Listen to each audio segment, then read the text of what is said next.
Ich sag's wie es ist, KI-Bullshit zerstört das Internet. So fühlt sich's für mich gerade an. Du scrollst durch LinkedIn, YouTube, Google und überall kommt dir Content entgegen, der super clean aussieht, aber auch irgendwie leer ist. Es sind gleiche Phrasen, gleiche Versprechen und die gleiche Dramaturgie. Und daneben Fake-Accounts, Bot-Kommentare, KI-Reviews, ganze Seiten, die nur dafür da sind, dich festzuhalten. Und das Gemeine ist, das bleibt nicht im Feed. Das schwappt in deinen Alltag. Ein Kollege schickt dir eine Studie. Du baust deine Zahl in eine Präsentation, wo du gar nicht weißt, wo sie herkommt. Plötzlich fragt jemand nach der Quelle.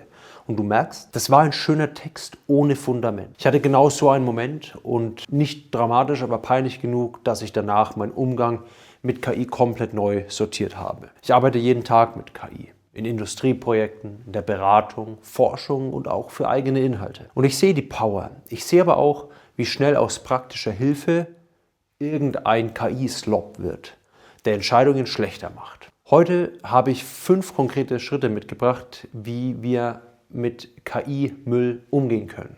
Du erkennst dabei Bullshit schneller, triffst stabilere Entscheidungen und nutzt KI produktiv, ohne selbst Teil des Problems zu werden. Schritt Nummer 1. Check das Spiel hinter dem Content.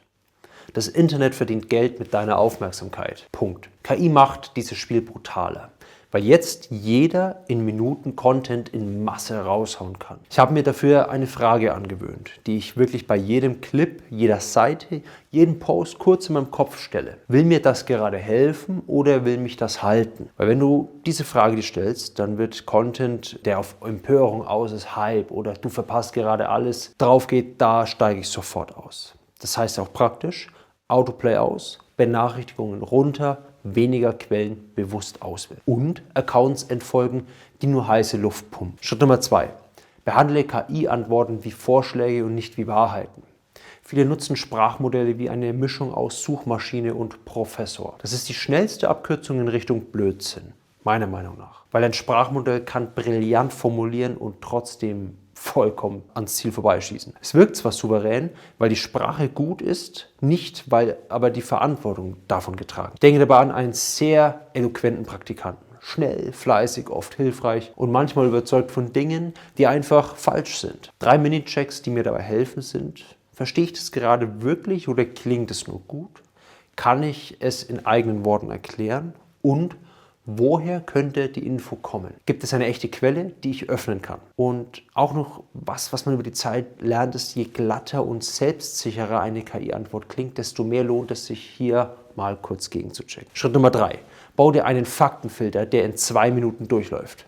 Gerade bei Zahlen, Studien, Markt wächst um x% und allem, was zum Business ernst zu nehmen ist mein Ablauf recht simpel.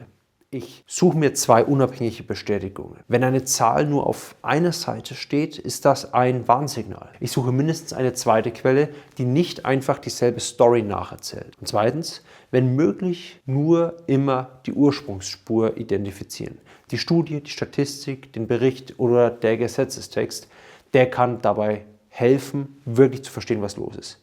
Du musst es nicht mehr selbst lesen, aber es ist wichtig zu verstehen, dass Kontext da ist. Auch Kontext, woher die Quelle kommt, welches Land, welche Jahrzahl, welche Autoren. Das ist alles sehr, sehr wichtig, um AI-Slop aus dem Weg zu gehen. Da kann eine Zahl aus den USA von vor 10 Jahren für ein deutsches KMU komplett daneben sein. Das ist jetzt unabhängig von KI der Fall, aber auch hier gilt es zu prüfen, woher die Quellen kommen. Step Nummer 4. Erkenne die KI-Sprache, bevor sie dich einlullt. Du merkst KI-Content oft nicht an Fehlern, sondern an der Oberfläche. Es ist einfach zu clean. Es ist zu rund, zu korrekt und irgendwie auch total austauschbar. Woran ich es häufig erkenne, ist, dass alles professionell klingt.